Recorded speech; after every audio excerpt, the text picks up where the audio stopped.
There's something uniquely terrifying about a text message. It's intimate. It lands in the palm of your hand. It's usually from someone you know, or someone you think you know. Most of the time, it's nothing. Someone asking if you want pizza. A friend sending a meme. Your mom checking in. But sometimes, not often, thank God, but sometimes, a text message arrives that changes everything. Sometimes, behind a completely ordinary-looking string of words on a glowing screen, there is a story so dark, so genuinely terrifying, that reading it feels like looking over your shoulder in an empty room. What you're about to read are 3 separate sets of real text conversations. Each one looks at first glance like a normal exchange. A worried daughter, a flirtatious stranger, a concerned mother. Completely ordinary on the surface. But once you know the full background story, once you understand what was actually happening in the real world while those messages were being typed, every single word takes on a brand new meaning. And that meaning is terrifying. These are real stories, real people, real conversations that unfolded in real time, while something deeply sinister was taking place just out of frame. Read them carefully, because in each case, the most frightening thing isn't what was said in the texts. It's what was happening just beyond them. Stay with me. You won't want to look away. The man in the hoodie. The first set of messages was submitted by a young woman named Maya, who shared both the screenshots and the full background story with explicit permission to publish them. Maya was 17 years old when this happened, living in a quiet residential neighborhood outside of Columbus, Ohio. The kind of suburb where people leave their garage doors open during the day and kids ride bikes past dark. The texts are between Maya and her mother, Diane. Here is the full conversation exactly as it unfolded. Maya: "Hey, Mom, are you home yet?" Diane: "No, still out with Dad. Why? Everything okay?" Maya: "I think I heard someone come in downstairs. Is Tyler home?" Diane: "I don't think so. He was supposed to be at work until midnight tonight. Are you sure you heard the front door?" Maya: "Mom, there's someone in the house." Diane: "What? Who is it?" Maya: "I don't know. There's a man walking around downstairs. I can hear him moving. I'm scared. What do I do?" Diane: "Maya, listen to me. Go somewhere to hide right now. Lock your door and get in your closet. I'm calling 911 right now." Maya: Okay, I'm locking it." Maya: "I'm in the closet." Diane: "Good girl, stay there. Do not make a single sound. I'm on with the police right now.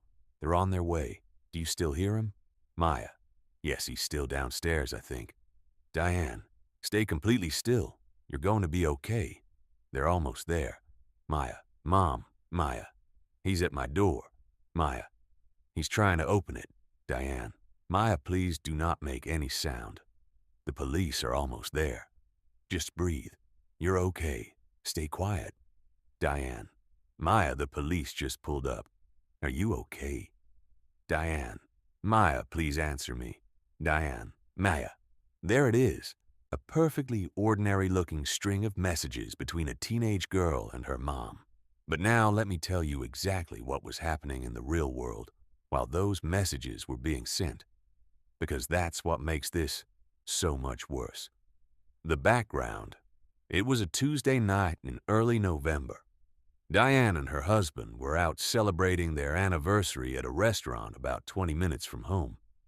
Their older son, Tyler, was scheduled to close at the sporting goods store where he worked. He wouldn't be back until after midnight. Their daughter, Maya, was home alone, doing homework, completely alone in a house that was supposed to be secure. The problem was the front door. Maya had come home from school that afternoon, and, according to her own account, she was pretty certain she had locked the deadbolt behind her. She was pretty certain. Not completely certain. And that small gap in certainty was all it took. At around 9:40 p.m., while sitting in her bedroom on the second floor with her headphones on, Maya heard what she described as the unmistakable click and thud of the front door opening and closing. Not a creak. Not settling walls. Not the wind. A door. Her first thought was that her parents had come home early. She pulled out one earbud and listened. Downstairs, she could hear the low, deliberate sound of footsteps moving through the kitchen. Heavy, unhurried footsteps that didn't sound like her mom's or her dad's. That sound alone was enough to make her stomach drop. She pulled out her phone and texted her mom, just to check, just to make sure. When her mom confirmed she was still out, still at dinner, 20 minutes away, Maya's blood went cold. She did something brave and terrifyingly smart next. While still texting her mom, she also quietly opened her bedroom door just a crack and peered down the hallway toward the staircase. From that angle, she had a partial view of the living room below. What she saw was a man she'd never seen before in her life. He was, by Maya's description, somewhere in his mid-30s. Tall, wearing a dark gray hoodie with the hood pulled up, black joggers and dark sneakers. He was moving through her living room slowly and deliberately, opening drawers in the entertainment center, picking up objects and setting them down, scanning the room. Not in a frantic, panicked way, in a methodical way, like someone who had done this before, like someone who wasn't particularly worried about being caught. Maya eased her bedroom door shut as carefully and as quietly as she had ever done anything in her life. She turned the lock. She texted her mom, and then she did exactly what her mother told her to do. She walked into her bedroom closet, pulled the door shut behind her, and sat down on the floor with her knees pulled to her chest, phone pressed against her chest so the screen light wouldn't show under the crack of the closet door. She sat there in the dark, and she waited. The footsteps came up the stairs. This is the part that Maya said she still can't fully process, even years later. She heard the man reach the top of the stairs and begin moving down the hallway. She heard him open the bathroom door. She heard him check her brother Tyler's room. And then she heard the footsteps stop, right outside her bedroom door. She heard the handle rattle. She heard him try it again, harder this time, finding the resistance of the lock. And then she heard something that she described as the most terrifying sound I've ever heard in my life. The low, dull thud of a shoulder against a door. Once. Then again. He was trying to force it open. Maya said she stopped breathing entirely. She pressed herself against the back wall of the closet and didn't move a single muscle. She didn't text back. She didn't make a sound. She just sat there in complete darkness and prayed. The banging on the door stopped. She heard the footsteps retreat back down the hallway, back down the stairs. She heard the front door open and close again. And then, about 40 seconds later, she heard the sound she'd been desperately waiting for. The sharp whoop of a police siren pulling up outside. The responding officers entered through the front door, which the intruder had left unlocked on his way out. Based on Maya's frantic texts to her mother, the 911 dispatcher had already relayed that the girl was hiding in the upstairs closet. Officers went directly to her room, called out her name, and when she finally heard voices she recognized as police, she said the only sound that came out of her was a sob. They helped her out of the closet and into the hallway. She was shaking so badly she could barely stand. The intruder had made off with a laptop, 2 sets of car keys from a hook near the front door, a jar of loose cash her dad kept on the kitchen counter, and some jewelry from her parents' bedroom. He was never formally identified, though a neighborhood security camera caught footage of someone matching the description moving through the alley behind the house. Too grainy to use as evidence. But Maya was safe. Physically, she was completely unharmed. She called her mother while still standing in the upstairs hallway, surrounded by police officers. Diane answered on the first ring, and according to Maya, the only sound her mother made for the first several seconds was crying. Her parents were home within 15 minutes. The lesson Maya says she took from that night. She checks every single lock in her house now. Front door, back door, garage side door, every window on the ground floor. Every single time before she's home alone. Every time. Without exception. Because pretty certain isn't the same as certain. And that difference almost cost her everything. And remember, the man who came up those stairs, he had already tried her door once, found it locked and still, came back and tried to force it open. He knew someone was in that room, and he tried to get in anyway. The story doesn't get less frightening the longer you think about it. It gets worse. The stranger with the stolen phone. The second story is more layered than the first, and in some ways even more unsettling, because it involves not one thread of messages but two running simultaneously.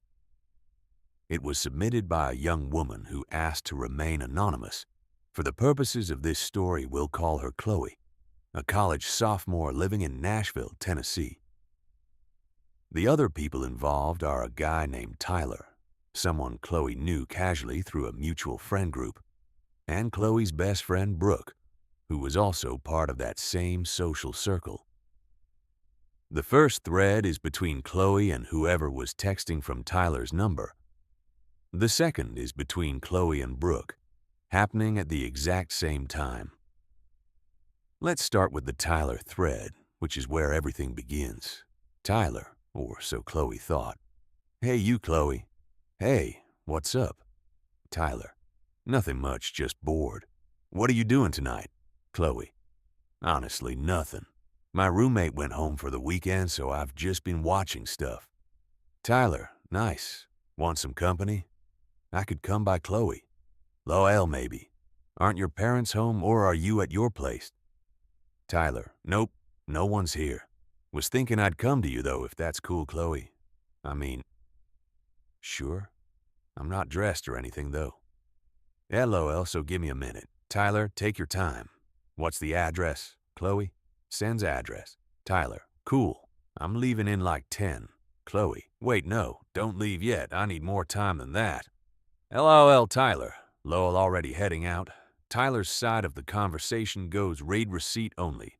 No response to Chloe's last message. Meanwhile, almost immediately after sending the address, Chloe pulled up her texts with Brooke. Chloe. Okay, so Tyler just randomly texted me and wants to come hang out? Brooke. Wait, Tyler. Tyler? Chloe. Yes, LOL. I told him, yeah, but I need time to get ready and he already left. Brooke. Chloe, that's weird. Chloe, why is it weird, LOL? He's always been friendly with me. Brooke. No, I know, but like, it's weird because of the situation with him and Madison, Chloe. What situation? Brooke. They're basically together now. Like it's not official, but everyone knows. He wouldn't just randomly text you to come over. Chloe. That is kind of weird, actually, Brooke. Hold on. I'm gonna call him. Chloe. Don't make it awkward. Don't mention me. Brooke. I won't. He's not picking up, though. Brooke. Trying again. Brooke. He's not answering. That's weird. Let me call his brother. Chloe. You're scaring me a little. Brooke. Just hold on, Brooke. Chloe. Brooke. Answer your phone right now. That was Brooke's last text before she called. And what she had just learned from Tyler's older brother, delivered in a panicked, breathless voice over the phone, was this. Tyler had lost his phone. He'd been out for a morning run the day before, earbuds in, jacket pocket unzipped, and somewhere between the trailhead and the parking lot, his phone had slipped out. He'd retraced his route twice. Nothing. And because his location sharing had been turned off on that particular device, there was no way to track it remotely, which meant that for the past 24 hours, Tyler's unlocked phone had been in the possession of a complete stranger. And that stranger had just spent the past 15 minutes reading through Tyler's messages, identifying a young woman who clearly lived alone, convincing her to give out her home address, and was now allegedly on his way there. What happened next? The moment Chloe understood what Brooke was telling her, she said she felt a wave of nausea so intense she had to sit down. She'd given out her address. She was alone, and someone was coming. Her roommate was back in her hometown, 4 hours away. The building had a front entrance, but it wasn't always locked on weekends. She was on the second floor of an off-campus apartment complex with a parking lot directly below her window. Chloe looked at the clock. Depending on where Tyler had lost his phone, this person could theoretically be anywhere from 10 minutes away to across town. Tyler, meanwhile, had been frantically trying to log into his account from a borrowed device. But here's what made it worse. Whoever had the phone had it in airplane mode for part of the time, which is why location tracking wasn't updating consistently. The phone was appearing and disappearing on the network like a ghost. Chloe called campus security, who told her to call the local non-emergency police line. She called the non-emergency line, who connected her to a dispatcher who took her information and said they'd send someone to do a drive-through of her block. A drive-through of her block. She locked her apartment door, deadbolt and chain. She turned off most of the lights. She moved away from the window, and she waited. About 25 minutes after she'd sent that address, 25 minutes that she described as the longest of her life, a new text came through on the fake Tyler thread. Tyler, unknown person. Hey, I'm here, outside. Chloe walked to her window and looked down at the parking lot. There was a man standing on the sidewalk outside the building entrance. She couldn't make out his face in the dark, but she could see he was wearing a dark jacket and he was looking up at the building, looking for a light that was on, looking for her. She said she stood there completely frozen for what felt like a full minute, just watching him stand there. And then she picked up her phone and typed one of the most decisive texts she would ever send in her life. Chloe, I know you're not Tyler. I know that phone is stolen. I've already called the police and they are on their way right now. I have video surveillance covering the entire entrance of this building. Leave now and don't come back, or you are going to be arrested tonight. The message delivered. The read receipt appeared almost immediately. Chloe walked back to the window and looked down. The parking lot was empty. He was gone. She stood there in the dark for another 10 minutes, shaking before she finally called Brooke and told her it was over. Tyler was eventually able to track the phone's IMEI number through his carrier.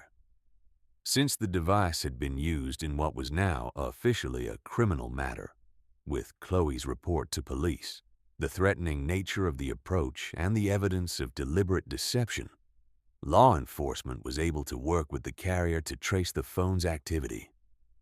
It led them to a man in his 40s who lived in a town about 30 minutes outside of Nashville. He was charged accordingly. Justice, in this case, was actually served. What Chloe says she thinks about now, every time she gets a text from someone she hasn't heard from in a while. She picks up the phone and calls them first. A voice is harder to fake than a text, and she never sends her address over text anymore without first having a spoken conversation with the person asking for it. Because here's the thing about that night that still keeps her up sometimes. That person had been sitting with Tyler's unlocked phone for an entire day. He'd had time to read through months of messages. He knew names. He knew relationships. He knew just enough to make his opening text sound completely normal. He knew what he was doing, and he almost got away with it. The setup. The final story is, in many ways, the most sophisticated of the three, and arguably the most chilling. Because unlike the first two, this one wasn't random. This one was planned. It was submitted by a woman named Sandra Rivera, a single mother living in a mid-sized city in central Texas. Sandra is a nursing supervisor, a practical woman by her own description, not prone to panic, trained to assess situations clearly under pressure, which makes what happened to her all the more remarkable. It started just after 1 a.m. on a Saturday morning when Sandra's phone buzzed on her nightstand. The texts were from her son Ethan's number. Ethan was 20 years old and had been out that night with his friend group. Here is the complete message thread, exactly as Sandra received it. Ethan: Mom, I really need you. Ethan: I got in an accident. Sandra: Ethan, are you okay? What happened? Ethan: I'm okay, but my arm really hurts. I think I might have hurt it pretty bad. Ethan: the car is wrecked. I don't know what to do. I'm freaking out. Sandra: oh my God. Where are you? Are you safe? Do I need to call 911? Ethan: no, please don't call 911. I'm okay, just scared. I'm at the intersection of Barton Creek Boulevard and Ridgeline Drive near the old gas station. Sandra: is anyone with you? Ethan: no, I'm alone. Marcus went home earlier. Sandra: okay, just stay there. Stay in the car if you can. I'm coming right now. Sandra is now getting dressed, gathering her keys. Sandra was fully out of bed and pulling on shoes when something made her pause. A small, rational voice in the back of her mind, the same voice that had served her well through years of emergency nursing, said, check first. She and Ethan had location sharing set up through their phones, a feature she'd insisted on when he started driving at 16. It had given her peace of mind 100 times over. She opened the app. Ethan's location showed up immediately. He was at home. His dot was sitting right on top of their house. Sandra's first thought was that the GPS was glitching. She stood in her bedroom for a moment, completely still, staring at the screen. Then she walked the 7 steps down the hallway to Ethan's room and opened the door. His bed was empty. She checked the bathroom, the living room, the kitchen. Empty, empty, empty. She called her younger son Marcus, who answered on the 3rd ring sounding groggy and disoriented. When she asked if Marcus had seen Ethan that night, Marcus paused and then said, and this is the part that rewrote everything. Yeah, he's right here. And from somewhere off screen, clearly in the background, she heard Ethan's voice say, hey, Mom. He sounded slightly tired but completely fine, not in pain, not shaken, not stranded at an intersection on the other side of town with a wrecked car. The two of them together told her Ethan had lost his phone earlier that night, dropped it getting out of a car at a house party, and by the time he'd gone back for it, it was gone. No accident, no injury. Sandra stood in her empty kitchen and felt something in her chest go very still. If her sons were telling the truth, and she knew immediately with apparent certainty that they were, then whoever had Ethan's phone had broken into her house, was in her house, right now, while she was standing in it. What was really happening? Think about what that means for just a moment. Sandra had been awake and walking through her house for approximately 6 minutes at this point. She had walked from her bedroom to Ethan's room to the kitchen. She had spoken out loudly, she said, because she was upset, to her sleeping house. She had not been alone. There was someone in her home, and they had been listening to her the entire time. Here is what investigators and Sandra herself believe was the actual plan, reconstructed from the evidence afterward. Someone, presumably a person who knew Ethan, or had access to his social circle, had either stolen or found his unlocked phone at the party. They had read enough of Ethan's message history to know his mom's name, that she would be alone at home that night, that she was the type of person who would immediately rush out to help her son.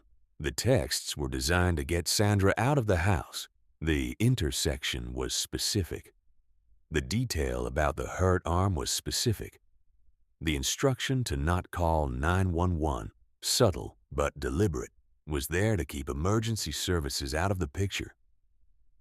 Once Sandra left the house in a panic to go collect her supposedly injured son, whoever was inside intended to rob the place while it was empty.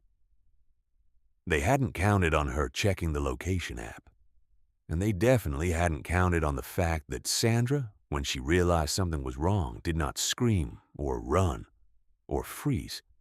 She simply and quietly picked up her keys and her phone and walked directly out the front door without turning a single light on, like she was just stepping out. She sat in her car in the driveway, doors locked, and called the police. When officers arrived and cleared the house, nobody was found inside. But the office window on the ground floor, which Sandra acknowledged she almost never locked because it required a specific trick of the latch to stay closed, had been pried open from outside. The window screen was leaning against the exterior wall.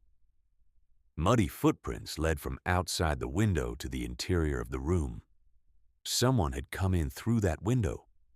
Ethan's phone location updated one final time about 20 minutes after police arrived, a dot that had moved 4 blocks down the street and then gone dark. Either the phone was turned off or destroyed. It was never recovered. The police theory, and Sandra's theory, is that the person heard her realization. She'd been speaking out loud, putting the pieces together in real time, and they heard her understand. They heard her rush out of the house, and they made the decision to cut their losses and run, rather than risk being caught inside when police arrived. She was never able to identify who was responsible. Ethan asked around in his friend group, quietly. Nobody admitted anything, and nobody seemed to have useful information. The case went cold. Sandra still lives in that house. The office window now has a secondary latch that requires a key to open. She checks it every night before bed. Here's what Sandra says when she talks about that night. The part that affects her most isn't the break-in. It's the texts. It's the fact that whoever did this had sat down, thought through the psychology of a worried mother, and engineered a scenario specifically designed to exploit it. The fake injury, the specific address, the don't call 911. Every detail was deliberate. They studied her, through her son's messages, through whatever else they could learn about her. They figured out exactly which emotional buttons to push to get her to move. They knew me, she said. They didn't know my name, maybe, but they knew exactly how I'd respond. And that's a violation that goes beyond someone climbing through a window. What these 3 stories have in common: 3 different women, 3 different cities, 3 different scenarios, but thread them together and a pattern emerges. And it's a pattern worth understanding because it shows up in home invasion and stalking cases across the country with troubling regularity. First, all 3 of these situations were made possible by something unsecured. In Maya's case, it was a door that might not have been locked. In Chloe's case, it was an unlocked phone in the hands of a stranger. In Sandra's case, it was a window with a broken latch and, again, an unlocked phone. The physical point of entry, whether it was a door, a digital interface, or a window, was left open. Second, all 3 attackers used the same general strategy. They tried to leverage the target's sense of normalcy against them. Maya assumed the footsteps might be a family member. Chloe assumed the texts were from someone she actually knew. Sandra assumed the messages were from her own son. In each case, the attacker relied on the victim's tendency to assume the best before they suspected the worst.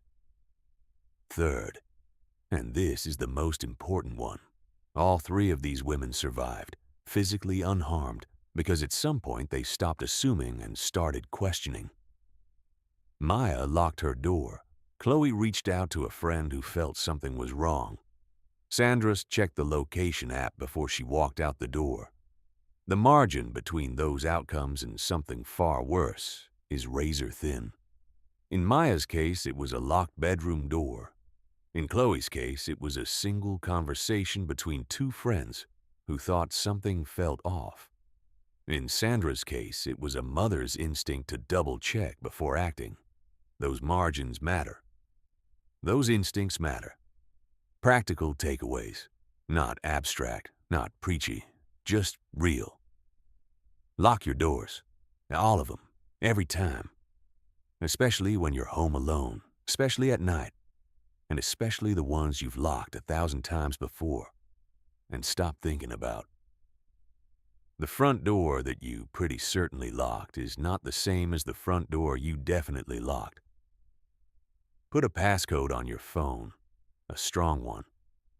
The content of your messages isn't just private information. It's a roadmap. It contains the names of people who trust you, their addresses, their schedules, the emotional levers that could be used against them and against you. An unlocked phone in the wrong hands is a key to more than one lock.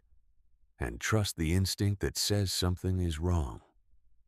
The voice that told Chloe's friend Brooke that the text from Tyler felt weird. The voice that told Sandra to check the app before walking out. The quiet, persistent feeling that something doesn't quite fit.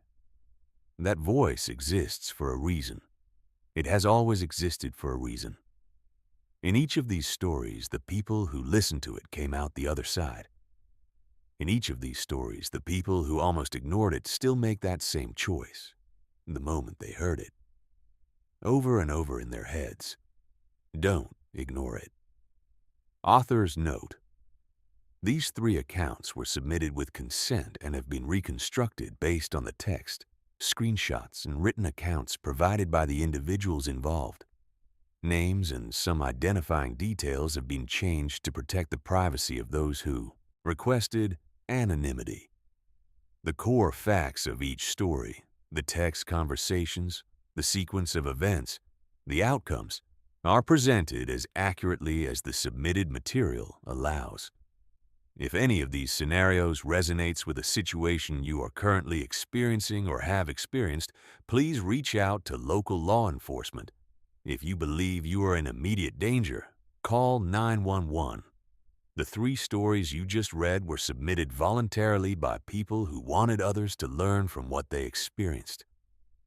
But there is a much larger universe of these moments. Moments where a text message became the thin wall between safety and catastrophe. In the next section, we go further. The stories get more elaborate. The setups get more chilling. And the lesson embedded in each one gets harder and harder to shake. These aren't cautionary tales for the careless. These are cautionary tales for the careful. The people who thought they had done everything right, who thought their judgment was sound, who thought the people they trusted were who they said they were. Let's go back in. The wrong car. Her name, for our purposes, is Leah, a 23-year-old graduate student living in Chicago, Illinois. She was cautious by nature. She'd grown up in a major city. She knew the rules. Share your location, text a friend when you get somewhere safe. Trust your gut. She was doing everything right on the night in question. She was coming home from a late library session. It was a Thursday in early February, about 11:15 p.m., cold enough that her breath was misting in front of her face. She ordered a rideshare to take her the 12 blocks home. When the app showed the car arriving, she did what she always did. She checked the plate. She checked the make and model. She got in. What happened next unfolded over the following 45 minutes in a series of texts between Leah and her roommate, Dana. Leah: just got in the car. Home in like 10. Dana: "Okay, see you soon."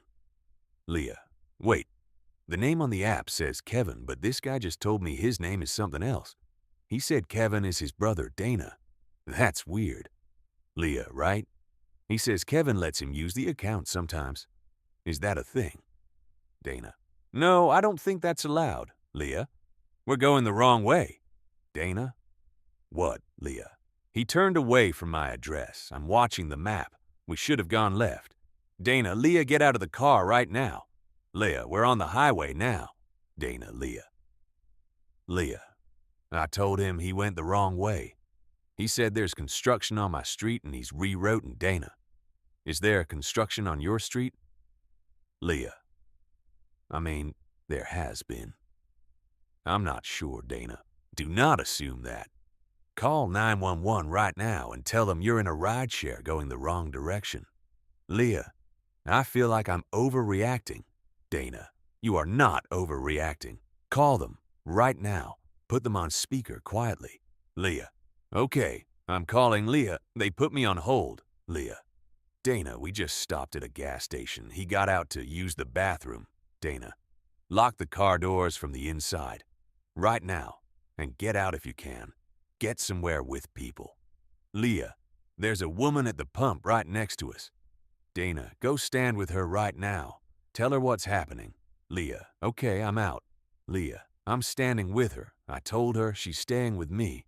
Leah: "Dana, the driver just came out of the gas station and saw me outside, and now he's just sitting in the car. He's not getting out." Dana: "Stay with that woman until police arrive. Do not get back in the car." Leah: "Police are here now. What the police found."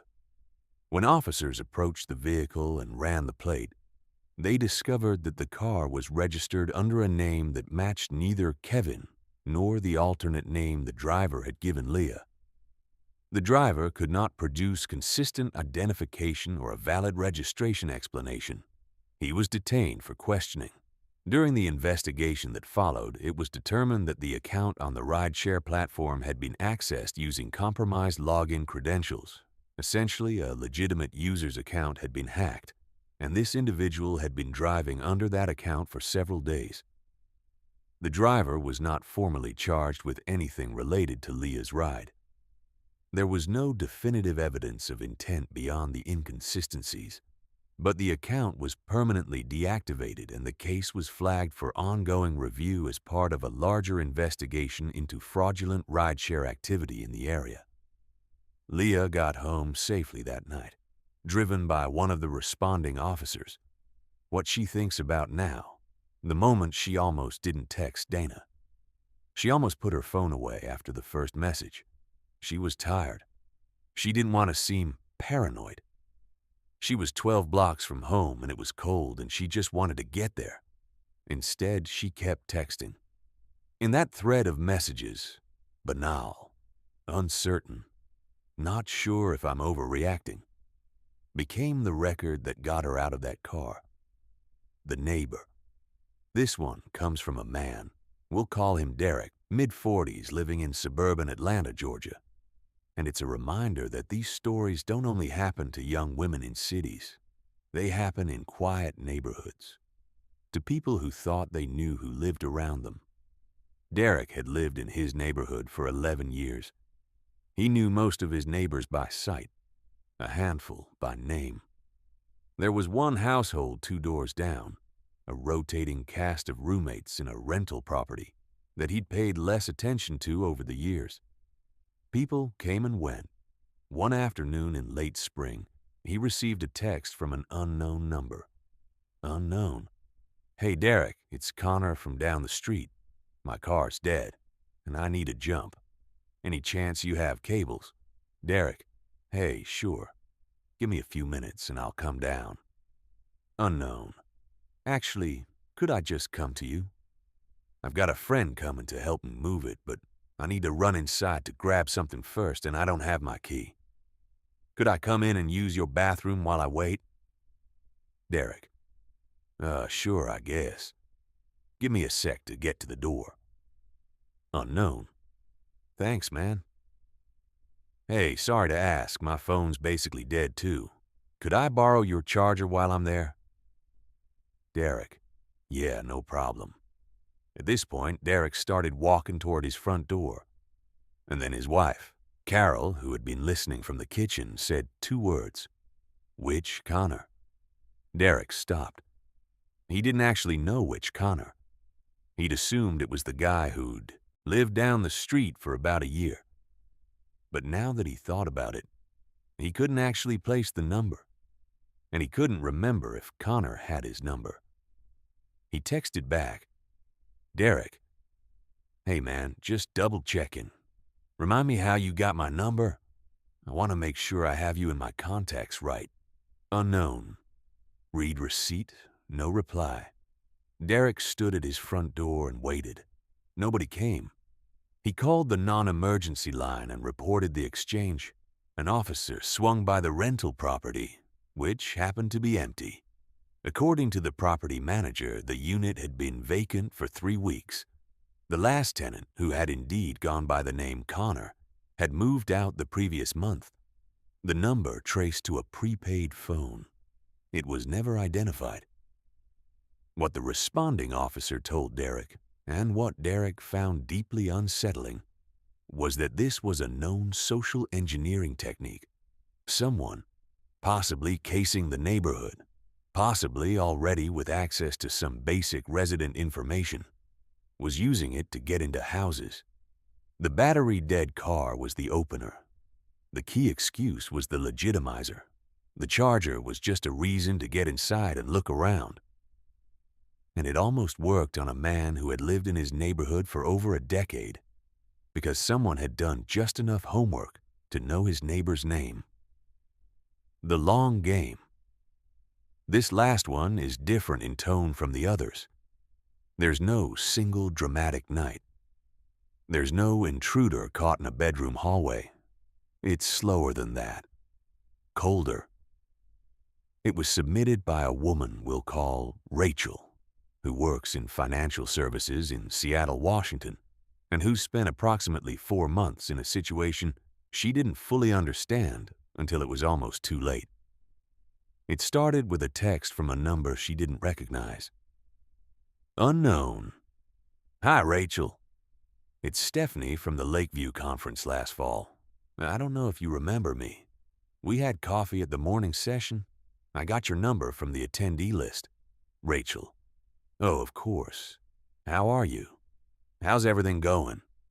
She didn't remember Stephanie, but she'd been to the conference. It was entirely plausible that she'd had coffee with someone whose name she'd since forgotten. So she played along. Over the next several weeks, Stephanie was pleasant, professional, interesting. They talked about work, about the industry, about life. Rachel found herself genuinely enjoying the conversation. She mentioned at various points that she was going on vacation, that her husband traveled for work 3 weeks out of the month, that their home security system had been acting up and the tech hadn't come to fix it yet. Small talk. Normal stuff. After about 6 weeks, Stephanie sent a link, an article, she said, about regulatory changes in Rachel's industry. Rachel clicked it. Her IT department flagged the link within 12 hours. It was a phishing page designed to harvest login credentials. By the time IT caught it, whoever had built the page had attempted, unsuccessfully due to 2-factor authentication, to access 2 of Rachel's work accounts. The entire Stephanie persona had been a con, a 4-week slow build designed to establish trust, gather information about Rachel's schedule and home security situation, and eventually get her to click a link she would never have clicked from a stranger. The connection to the attendee list was legitimate, meaning whoever ran this operation had access to that database, either through purchase on a dark marketplace or through some other exploit. They'd picked Rachel specifically. They'd studied her professional profile, figured out a plausible point of contact, and spent a month being her friend. The account intrusion attempt failed, but the information Rachel had shared in those weeks of casual conversation, her vacation schedule, her husband's travel patterns, the fact that her home security wasn't working, that information was out there. She changed her locks. She got the security system fixed. She notified her building. She worked with her company's security team to run a full audit. She also spent a long time thinking about what she'd shared and why, and how completely natural it had felt at the time. "I wasn't naive," Rachel said. "I wasn't careless. I was just normal. I talked to a stranger the way you talk to someone you're pretty sure you've met before. And that's all it took." The anatomy of a text-based threat. Most people think of dangerous situations as loud, a slammed door, raised voices, something broken, the obvious markers of threat. But the stories in this book, all 6 of them, share a quiet that is almost more disturbing than any noise. They arrive as gentle buzzes on a nightstand, as notifications on a lock screen, as the familiar small rectangle of a conversation thread from someone whose name you recognized. That quietness is the point. That normalcy is the mechanism. In this section, we're going to step back from the individual stories and look at the structural patterns that connect them. Because understanding those patterns might be the most practically useful thing this book can offer you. Pattern 1. The trust exploit. Every single story in this book began with someone extending trust. Maya trusted that if someone was in her house, it was a family member. Chloe trusted that the person texting from Tyler's number was Tyler. Sandra trusted that the texts were from her son.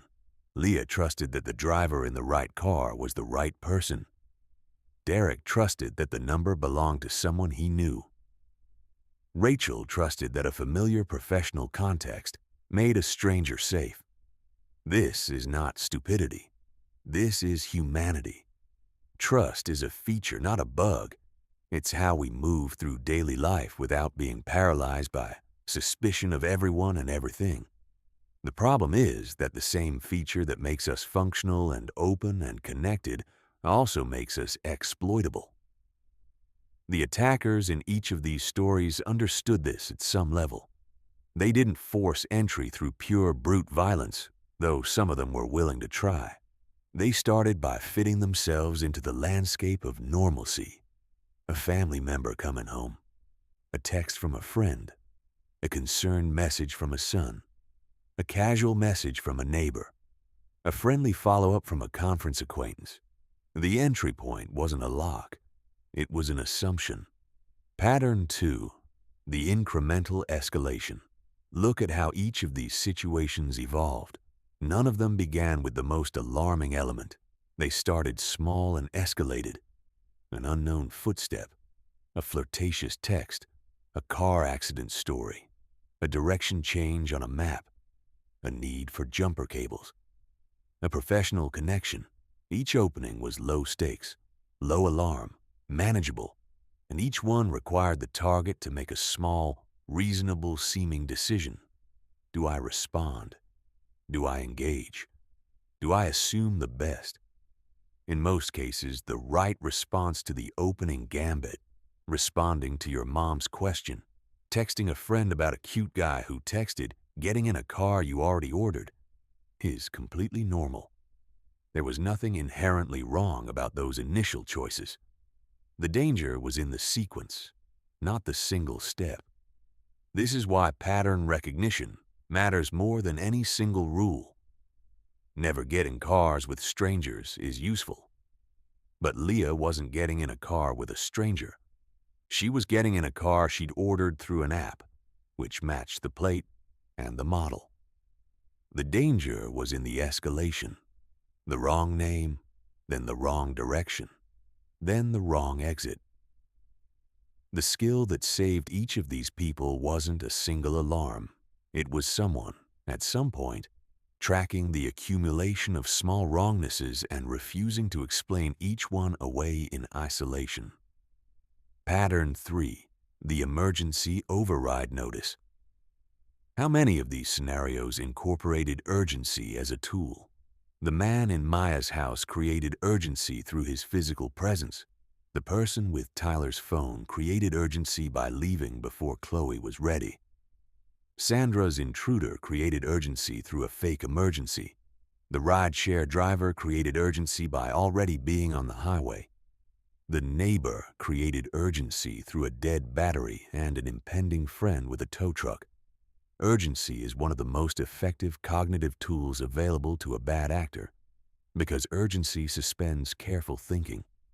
When we feel rushed, when we feel that we need to act now, that there's no time to verify, no time to double-check, we default to the faster, more intuitive parts of our decision-making. We assume instead of verify. We act instead of pause. Every one of these attackers, whether consciously or instinctively, built time pressure into their approach. And in almost every case, the thing that broke the spell was someone deliberately slowing down despite that pressure. Dana telling Leah to get out of the car right now. That was not slow, but it was a deliberate reframe. Sandra checking the app before walking to the door. Brooke calling Tyler before letting Amanda proceed. The emergency isn't always real, and real emergencies can almost always withstand a 10-second pause. Pattern 4. The phone as weapon. Phones are the connective tissue of modern life, and they are also, increasingly, the primary surface through which these kinds of attacks are run. In 4 out of 6 of the stories in this book, a phone, its loss, its contents, its misuse, was the central mechanism of the threat. This is not a coincidence. Your phone contains your address, your family members' names, your schedule, your financial information, your relationship dynamics, your home security status, the names of people who trust you, the language patterns and emotional context that someone could use to impersonate you or to manipulate the people who love you. An unlocked phone left behind at a party or dropped on a running trail isn't just a missing device. It's a key that potentially opens dozens of doors, physical and digital. And yet, most people still don't use a passcode. Or they use a simple 4-digit PIN that can be shoulder-surfed in a coffee shop. Or they leave their location sharing settings visible to apps and accounts they haven't thought about in years. The fix is boring. The fix is a strong passcode, enabled immediately, checked right now before you continue reading. The fix is making sure that if your phone ends up in someone else's hands, it is a brick, not a biography. Pattern 5. The value of a second opinion. If there is one single thread that runs through the survival of every person in these stories, more than any app, any lock, any security system, it is another person. Diane calling the police while Maya hid. Brooke catching the wrongness of Tyler's text before Amanda opened her door. Marcus picking up the phone and putting Ethan on. The simple act of making the lie impossible. Dana telling Leah to get out of the car. Carol asking, which Connor? In each case, a second voice, a person who was not inside the situation, who wasn't caught in the urgency, who wasn't already assuming the best, was able to see what the person on the inside couldn't. This is why one of the most valuable habits you can build is the reflex to loop in someone else when something feels even marginally wrong. Not to panic, not to make a scene, just to say, hey, does this seem weird to you? Because sometimes the answer will be no, and you'll feel slightly embarrassed and then completely fine. And sometimes the answer will be, wait, hold on, let me call him. When the threat comes from inside the house, there is one more category of text-based terror that deserves its own section. because it operates by an entirely different logic than the ones we've discussed so far. All 6 of the previous stories involved an external threat, a stranger, a criminal, someone with malicious intent who came from outside. In each case, there was a clear division. The people texting were the victims, and the danger was somewhere else, something other, something that could be identified and reported and eventually confronted. But not every story works that way. Sometimes the threatening presence isn't outside the house. Sometimes it's in the thread. The check-in that wasn't. We'll call her Nadia, a 41-year-old woman living in Phoenix, Arizona, who came forward with a story that she said took her years to fully understand and even longer to talk about publicly. Nadia had been in a relationship for 3 years with a man she'll call Marcus, not because that was his name, but because she wanted him to have one for the purposes of the story. He was charming, accomplished, well-liked in their social circle, and he texted her constantly. At first, she found it sweet. The texts came all throughout the day. Good morning. What are you doing? Who are you with? When are you heading home? Why didn't you pick up? Just checking on you. I was worried. I love you, just want to know you're safe. She showed some of these texts to a friend early in the relationship. Isn't that sweet? She said. He worries about me. Her friend read them quietly and handed the phone back without saying anything.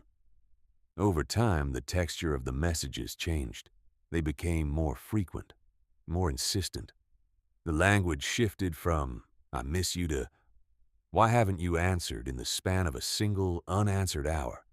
If she was out with friends and didn't respond within a reasonable window, the texts would escalate. First concern, then irritation, then something with a harder edge to it. Something that felt like pressure. She started answering faster. She started canceling plans so she would be somewhere she could always respond. She started keeping her location sharing on at all times because the alternative, the texts she'd receive if he couldn't see where she was worse. She told herself this was what love looked like when someone really cared about you. She didn't see it clearly until she showed a new coworker, someone who didn't know Marcus, who had no stake in being polite about it. A thread of messages from a week when she'd been particularly anxious.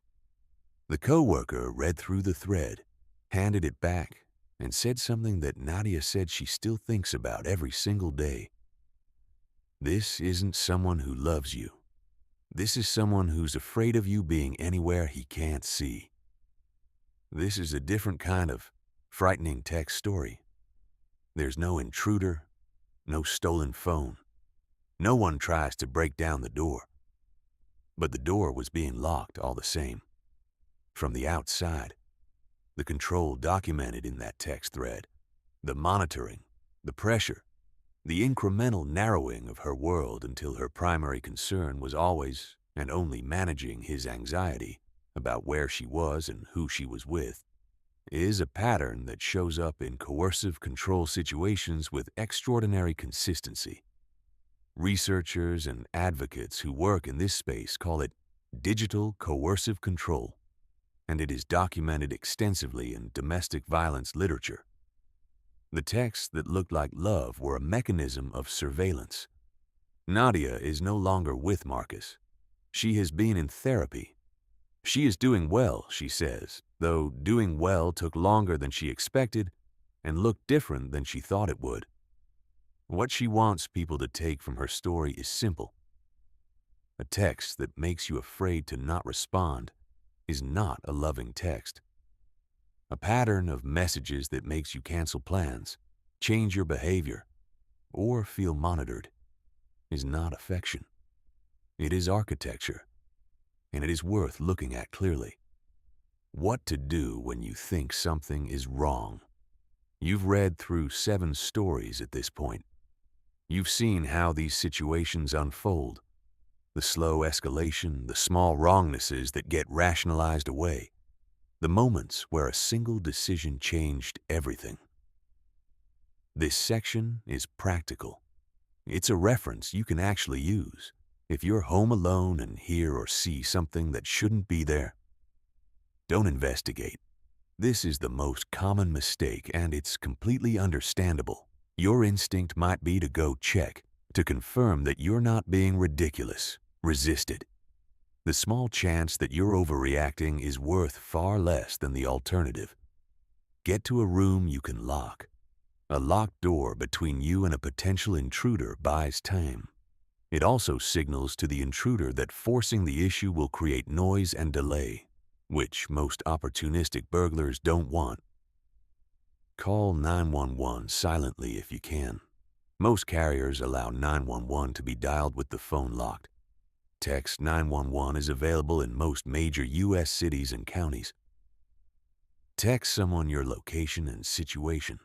Even if you can't speak, a text to a family member saying, "I think someone is in the house," at address creates an external record and an external person who knows what's happening. Stay quiet until you hear official identification. Don't respond to voices you can't verify. Police will identify themselves clearly. If you receive a text that feels wrong, verify by voice. If you receive a distressing text from a family member or friend, call them or call someone who can reach them. Before acting on the information in the text, voice is significantly harder to fake than text. Check context. Does this text match this person's normal communication style? Does the request make sense given what you know about their life? Does something feel slightly off in the phrasing or the nature of the ask? Give yourself permission to pause, even in a text that claims urgency. Especially in a text that claims urgency. A 10-second pause to call someone costs almost nothing if the situation is real. It can cost everything if it isn't. Don't send your location or address in response to an unexpected text. Verify first. If you're using a rideshare or transportation service, check the plate against the app before getting in. The plate is harder to fake than the car model or color. Check the driver's name and photo against the app. If there's a discrepancy, a driver who says their account is registered under someone else's name, or a photo that doesn't quite match, trust that discrepancy. Share your ride status with someone you trust. Most rideshare apps allow you to share real-time trip information. Use it. Trust your instincts about route deviations. A driver who takes an unexpected turn has an obligation to explain it clearly and immediately. There's construction is not a complete answer. You can ask to see the reroute on the app map. If you think your phone has been stolen remote, lock it immediately. Both major mobile platforms have find and lock features. Use them the moment you suspect the device is gone, not after you've retraced your steps twice. Notify people in your contact list. Anyone who might receive a communication from your number that asks for something, an address, money, a favor, should know your phone is missing. Change account passwords from a different device. Your phone is a gateway to your email, your financial accounts, and your cloud storage. Those accounts should be secured immediately. If something feels wrong in a relationship, this is harder to make into a clean checklist because the experience of coercive control is designed to make clarity difficult. But there are markers. A partner who needs to know your location at all times and expresses significant distress when they cannot verify. It is demonstrating surveillance behavior, not love. A pattern of texts that escalates in tone when you don't respond quickly is a pressure pattern, not a worry pattern. A relationship in which you have adjusted your behavior, friendships, or schedule primarily to manage your partner's anxiety about your whereabouts is a relationship that has been narrowed. The National Domestic Violence Hotline is available 24/7 at 1-800-7 997-233 or by text at 88788. They are trained specifically for these conversations, and they are confidential. A final story and a final thought. We end where we began, with a text message, with a phone screen, with the moment just before someone types a reply. The reply that changed everything. This last story was not submitted through the usual channels.